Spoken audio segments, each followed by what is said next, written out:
ಓಂ ವಿಶ್ವಸ್ಮೈ ನಮಃ.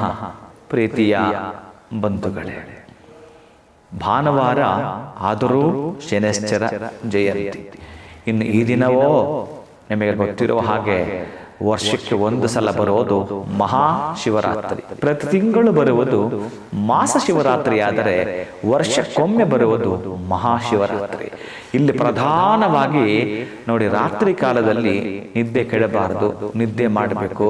ಆ ನಿದ್ದೆಗೋಸ್ಕರವೇ ಇರುವುದು ರಾತ್ರಿ. ಆದರೆ ನೀವು 365 ದಿನದಲ್ಲಿ ಎಚ್ಚೆತ್ತುಕೊಳ್ಳಬೇಕು, ಎಚ್ಚರ ಇರಬೇಕು, ನೀವು ಜಾಗರಣೆ ಮಾಡಬೇಕು ಅಂತ ಹೇಳೋದು ಒಂದೇ ಒಂದು ರಾತ್ರಿ. ಶಿವ ರಾತ್ರಿ 12 ಗಂಟೆಗೆ ಆವಿರ್ಭಾವವಾಗ್ತಾನೋ ನೀವು ಜಾಗರಣೆ ಮಾಡೋ ಮುಖಾಂತರ ಅವನ ನಾಮಸ್ಮರಣೆ ಮಾಡುವುದು. ಇನ್ನು ನಿಮಗೆ ಗೊತ್ತಿದೆ ಮಹಾಶಿವರಾತ್ರಿ ಅಂದ್ರೆ ಏನೇನು ಮಾಡಬೇಕು ಅಂತ.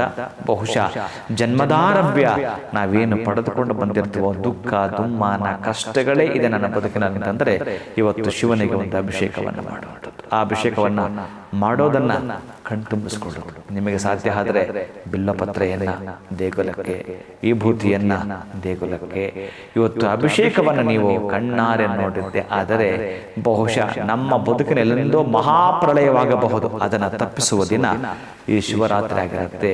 ಪ್ರೀತಿಯ ಬಂಧುಗಳೇ, ನಮಃ ಶಿವಾಯ ಎನ್ನುವ ಪಂಚಾಕ್ಷರಿಯನ್ನ ಓಂ ಸೇರಿಸಿದರೆ ಓಂ ನಮಃ ಶಿವಾಯ ಷಡಾಕ್ಷರಿಯನ್ನ ನೀವೆಷ್ಟು ಜಪ ಮಾಡ್ತೀರೋ, ಎಷ್ಟು ಇವತ್ತು ನಿಮಗೆ ಅಕೌಂಟಿಗೆ ಹಣ ಬೇಕು ಅಂತ ನೀವು ಹಪಾಹಪಿಯಿಂದ ಕೆಲಸ ಮಾಡ್ತೀರೋ, ಹಾಗೆ ಈ ದಿನ ನಮಃ ಶಿವಾಯ ಮಂತ್ರವನ್ನು ಎಷ್ಟು ನೀವು 1000 ಗಟ್ಟಲೆ ಮಾಡ್ತೀರೋ ಅಷ್ಟು ಫಲವನ್ನ ಪಡ್ಕೊಳ್ತೀರಿ.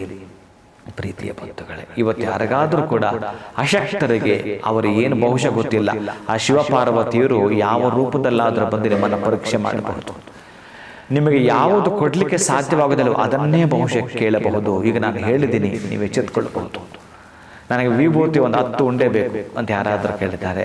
ಬಿಲ್ಲಪತ್ರ ಒಂದಷ್ಟು ಕೊಡ್ತೀಯಪ್ಪ, ನನಗೆ ಮರ ಹತ್ಲಿಕ್ಕೆ ಬರಲ್ಲ ಅಂತ ಯಾರಾದರೂ ಕೇಳಿದರೆ ಬಹುಶಃ ಶಿವನೇ ಆಗಿರ್ತಾನೆ, ಪಾರ್ವತಿನೇ ಆಗಿರ್ತಾಳೆ, ಗೊತ್ತಿಲ್ಲ. ವಸ್ತ್ರವನ್ನು ಕೇಳಬಹುದು, ದವಸ ಧಾನ್ಯವನ್ನು ಕೇಳಬಹುದು. ಇವತ್ತು ನಿಮ್ಮನ್ನು ಯಾರಾದರೂ ಏನಾದರೂ ಕೇಳ್ತಾರೆ ಅಂತಂದ್ರೆ ಪಾರ್ವತಿ ಪರಮೇಶ್ವರರು, ಜಗತಃ ಪಿತರು, ಜಗತ್ತಿನ ತಂದೆ ತಾಯಿಗಳು ಇವತ್ತು ಅತ್ಯಂತ ಅದ್ಭುತವಾಗಿರತಕ್ಕಂಥದ್ದು. ಇವತ್ತು ಜಾಗರಣೆ ಆಗಿರ್ಬೇಕು ಅಂತಂದರೆ ನಮ್ಮಲ್ಲಿರ್ತಕ್ಕಂಥ ಅಜ್ಞಾನವನ್ನ ನಾಶ ಮಾಡಲಿಕ್ಕೆ ರಾತ್ರಿ ಅಂದ್ರೇನೆ ಕಪ್ಪು, ರಾತ್ರಿ ಅಂದ್ರೇನೆ ಕತ್ತಲು, ರಾತ್ರಿ ಅಂದ್ರೆ ಅಜ್ಞಾನ. ಇದಕ್ಕೆ ನಾವು ಹೋಲಿಕೆ ಮಾಡ್ಕೊಂಡಿರ್ತೀವಿ.